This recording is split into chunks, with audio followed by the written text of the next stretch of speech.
Friends, আমি চলে এসেছি আমার আরেকটা ব্লগ নিয়ে। আজকে শনিবার, আশা করি আপনারা সবাই ভালো আছেন, আমরাও ভালো আছি। আজকেও সকাল সকাল বেরিয়েছি, তবে এবারে কোথাও ঘুরতে যাচ্ছি না, এবারে যাচ্ছি বাজার করতে। আমার হাজব্যান্ড রজত পাশে বসে গাড়ি চালাচ্ছে। মেয়ে আজকে স্কুলে যায়নি, না হলে মেয়েকেও গাড়ি করে নিয়ে যেতাম। এখন দুজনে মিলে এখানে বিএল মার্কেট, সরি বিএল নয়, এইচএল মার্কেটে যাচ্ছি। বিএল মার্কেটটা আমার পুরনো বাড়ির দিকে ছিল, এখানে এইচএল মার্কেটে এটা বাঙালিদের সমস্ত কিছু পাওয়া যায়। চলুন কি কি পাওয়া যায়, আমরা কি কি ব্যাঙ্গালোরে থাকলে কেনাকাটা করি আপনাদের সবাইকে দেখাই। যেতে যেতে সকালবেলা এখন প্রায় 8টা মতো বাজে, কিন্তু এত কুয়াশা পড়ে আছে আকাশটা যে মেঘ করে রয়েছে। গাড়ি থেকে দেখাচ্ছি, পুরো নিচে নেমে এসছে কুয়াশা। কতটা বোঝা যাচ্ছে বলতে পারি না, কিন্তু পুরো মেঘ হয়ে রয়েছে।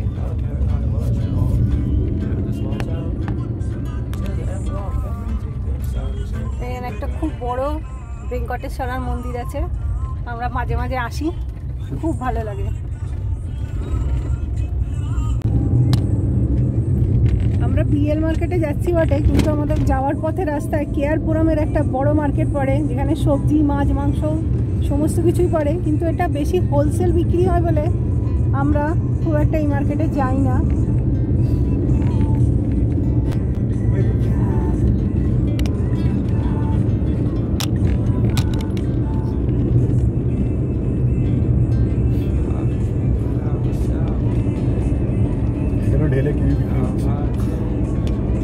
এই তো আশা এটাই তুলবো বলে।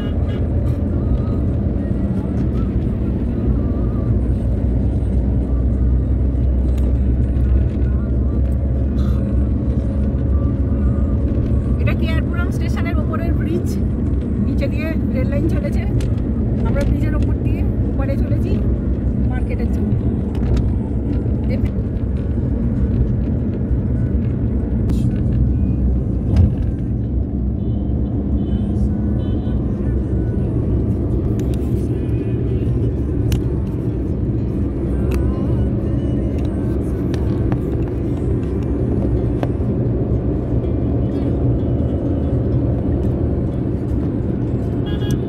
এটা গোকুলান মল, এই মলের ভেতরে আমরা মাঝে মাঝেই আসি।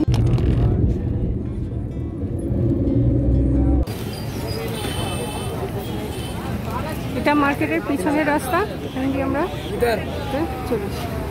এখানে ফার্স্ট টাইম মাছ পড়ে, মাছের দোকান সব দেখে ধাক্কা লাগিয়ে রেখে দিই।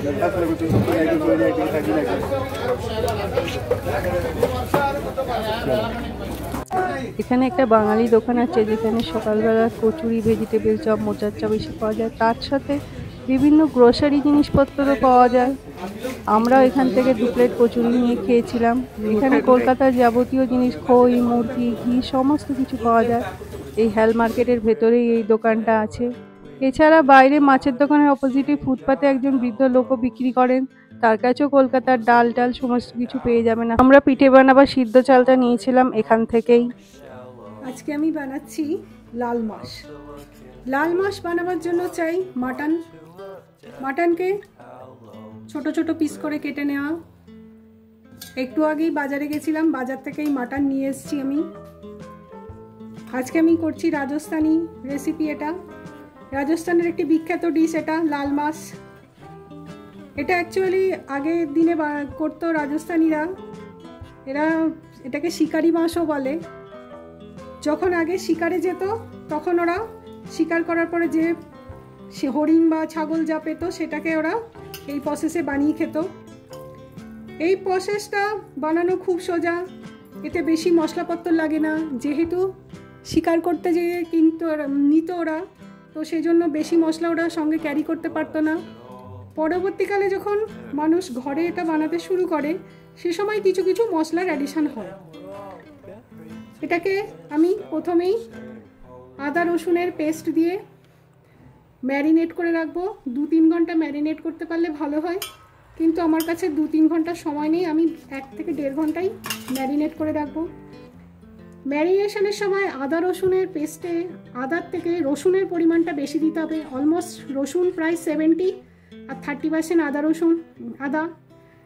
আমার এখানে আদা রসুনের পেস্টটা কেনা আদা রসুনের পেস্টের মধ্যে দুটোই সমান সমান থাকে, তাই আমি এক্সট্রা একটু রসুনকে পেস্ট করে সেটা মাংসের সাথে মিশিয়ে রাখলাম। মিশিয়ে আর এটাকে আমি ম্যারিনেট করতে 1.5-2 ঘন্টার জন্য ছেড়ে দেব। এই লাল মাছের মেন অংশ হলো মাংসটা কালারে খুব লাল হবে, এর জন্য এখানে একটা লঙ্কা বাটার ইউজ হয়। রাজস্থানীরা সাধারণত মুথাইয়া বলে একটি লঙ্কার ইউজ করে, যেটা লালে সবচেয়ে বেশি লাল হয়, কাশ্মীরি মির্চের থেকেও লাল হয়, কিন্তু ঝাল একেবারেই থাকে না।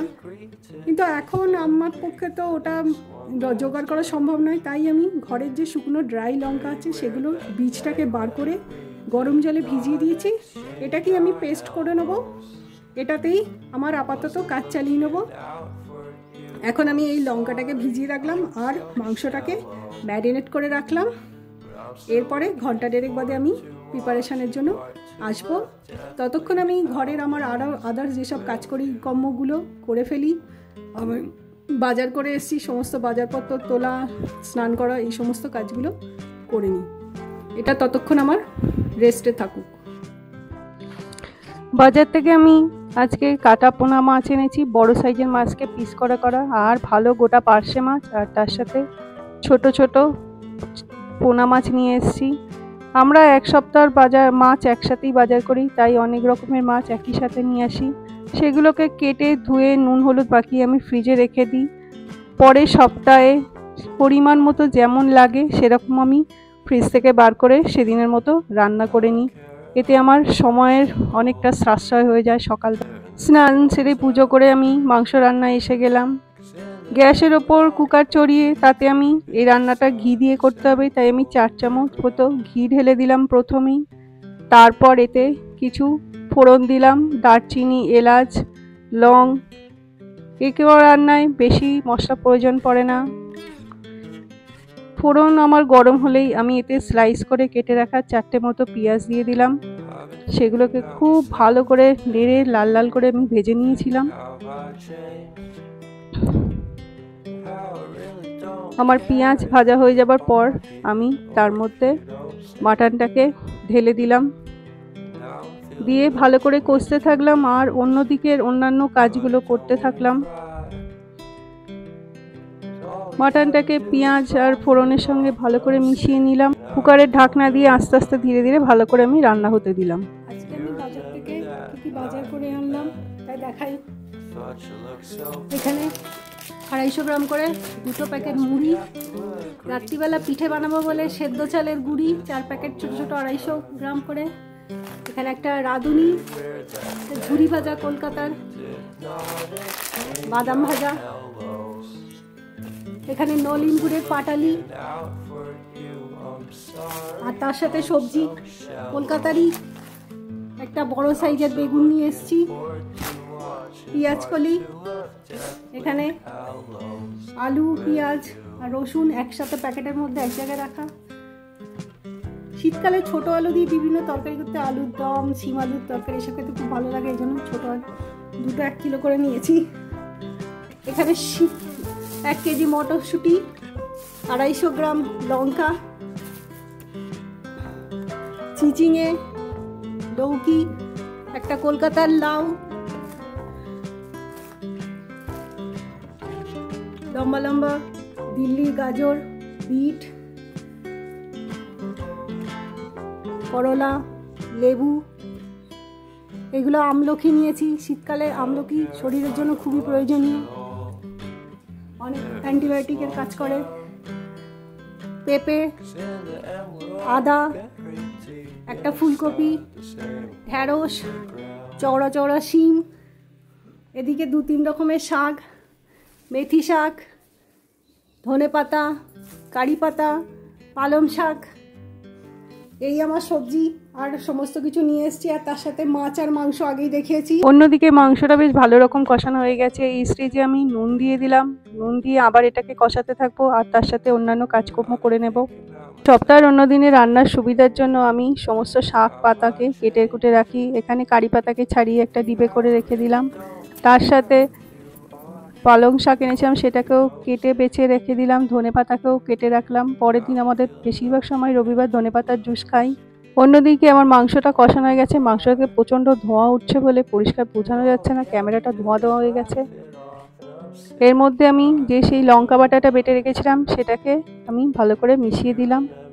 অন্যদিকে আমার মাংস প্রায় হয়ে এসছে বলে চাল দিয়ে ভাত বসিয়ে দিলাম। লাল লঙ্কাটা দিয়ে আমার মোটামুটি কষানো হয়ে গেছে। এবার আমি এর মধ্যে একটু টক দই দেবো। এই দইটার মধ্যে আমি কিছু মশলা মেশাবো, শুকনো গুঁড়ো মশলা, অল্প একটু ঝালের জন্য লঙ্কা গুঁড়ো, হলুদ গুঁড়ো, ধনে গুঁড়ো আর জিরে গুঁড়ো, বাস এইটুকুই মিশিয়ে, আর সর্ষের তেল তাতে 3-4 চামচ দিয়ে ভালো করে মিশ্রণটা আমি তৈরি করে নেব। মিশ্রণটা তৈরি করার পর আমি সেটা মাংসের মধ্যে ঢেলে দিলাম, দিয়ে ভালো করে নেড়ে চেড়ে নেব। মিশ্রণটা মিশিয়ে মাংসটা আর একটু কুকারের ঢাকনা দিয়ে সেদ্ধ করতে দিতে থাকবো, আর ততক্ষণে আমি অন্যান্য কাজকর্মগুলো করে নেব। মাংসটা রান্না করতে করতে অন্যদিকে আমার পালং শাকের কাটি কাটা হয়ে গেছে, এটা প্লাস্টিকের মধ্যে ভরে রেখে দিলাম। কারি পাতা, ধনে পাতা, মেথি পাতাও বিছে নিয়ে রেখে দিলাম প্রয়োজন মতো আমি ব্যবহার করব বলে।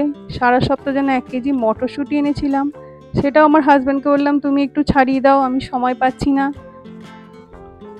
ও এটা আজকে করে হেল্প করলো। ও অন্য কাজ তেমন একটা পারে না, এটাই ঠিক মতো পারবে।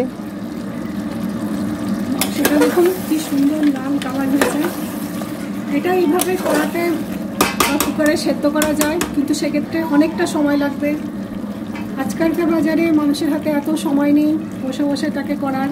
তাই আমি এই পর্যন্ত প্রায় আমার 60% মাটনটা কুক হয়ে গেছে। এই অবস্থায় আমি এটার মধ্যে 2 কাপ জল দিয়ে এটাকে আমি 4টে সিটি দিয়ে নেবো, যাতে এটা তাড়াতাড়ি হয়ে যায়।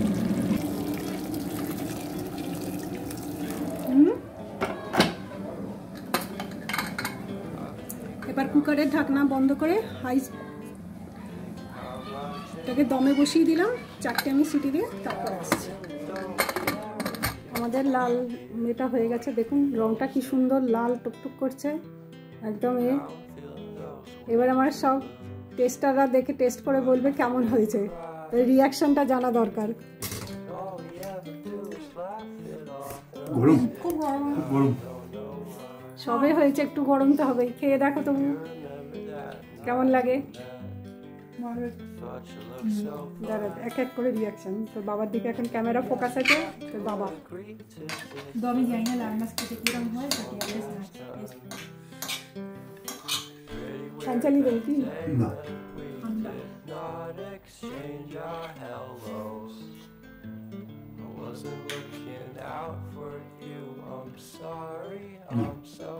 একদম ঠিক হয়েছে। এটা আমি লাল মাংস টেস্ট হয় একদম। আমি তো অনেকবার খেয়েছি, সুপার টেস্ট হয়েছে, মানে সুন্দর করে বানিয়েছো বিরাট। Thank you. প্রথমবার বানালাম, প্রথম আমি কখনো খেয়ে দেখিনি টেস্ট কেমন হয়। খেয়েছি অনেকবার, আমি কোনদিন খাইনি, ওই জন্যই বলছি কিরকম খেতে হবে জানি না। খুব ভালো টেস্ট হয়েছে, মানে এরকমই টেস্ট হয় লাল মাছের। যে গন্ধটা আছে না, যে অ্যারোমাটা আছে, যেটা এরকম অ্যারোমা যদি না আসে, আর এই ঝাল টেস্ট একটা মানে একটা মাইনিউট ঝাল যদি না লাগে, লাল মাছের মজা নেই। খুব ভালো হয়েছে। বাবু সোনা ভালো দেখেছি, কিন্তু আমি জানি না টেস্ট কিরকম হয়, কিন্তু খুব ভালো দেখেছি, সেটা আমি জানি। ওটা এরকম ব্যাখ্যা করে বলছিস কেন? যেন রেগে মেগে বলতে বলেছি বলে রিয়াকশন দিচ্ছিস। এই আমার মেয়ে আর হাজব্যান্ড খেতে অলরেডি বসে গেছে। আমারও প্লেট রেডি এখানে, ভাত আর মাংস নিয়ে, আর তার সাথে আমাদের স্যালাড রয়েছে।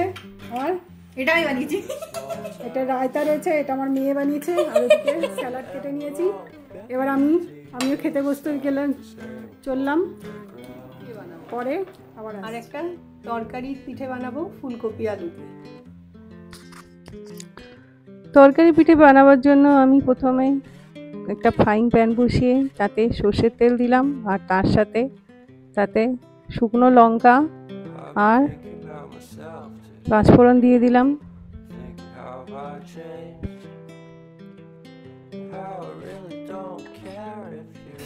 এরপর লঙ্কা কুচো,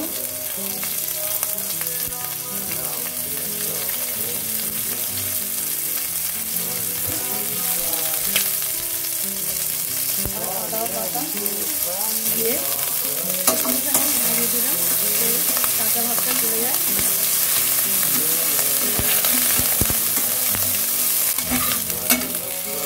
এরপর ছোটো ছোটো করে আলু আর ফুলকপি কেটে রেখেছিলাম, সেটাকে আমি এর মধ্যে দিয়ে দিলাম।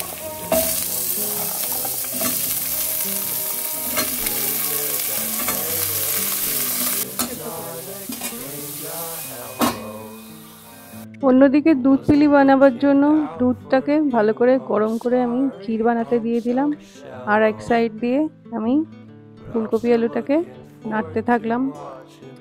দুধ পুলি বানাবার জন্য যে দুধটা দিয়ে আমি ক্ষীর বানাচ্ছিলাম তার অর্ধেকটা দুধ তুলে রাখলাম গরম করে, আর অর্ধেকটাতে ক্ষীর বানাতে দিলাম।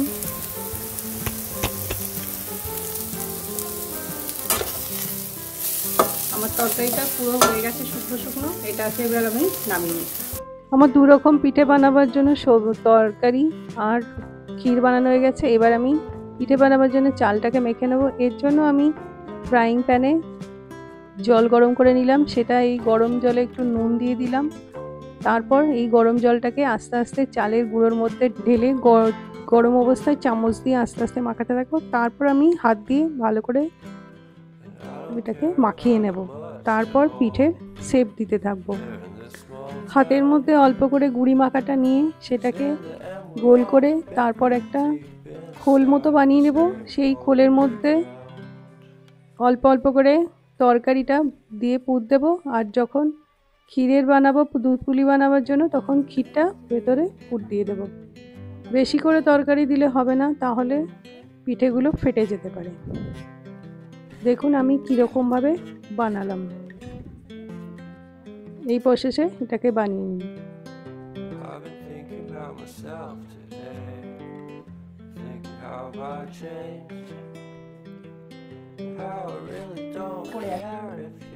অন্যদিকে আমার পুরের জন্য যে ক্ষীরটা বানিয়েছিলাম সেই দুধটা ঘন হয়ে গেছে, তার মধ্যে আমি 2 চামচ সুজি দিয়ে দেবো, দিয়ে এই ক্ষীরটা আমি বানিয়ে নেব।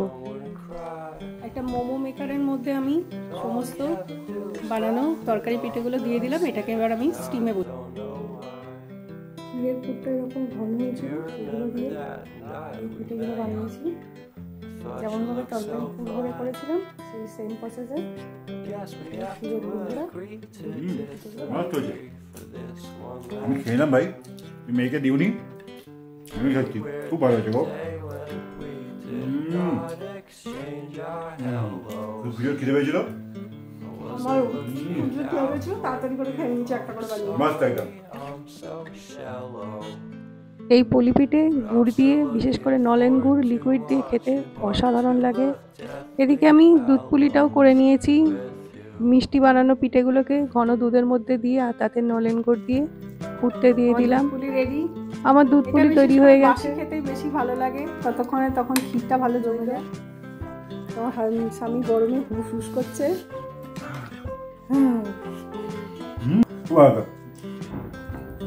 আমাদের আজকের মতো রান্না শেষ। আমার ভিডিওটা আজকের মতনই আমি শেষ করলাম। আশা করি আমার সারাদিনের এই ডেলি ভিডিওটা আপনাদের ভালো লেগেছে। ভালো থাকলে একটা লাইক, শেয়ার, সাবস্ক্রাইব করে দেবেন। আর যারা আগেই সাবস্ক্রাইব করেছেন তাদেরকে অসংখ্য ধন্যবাদ।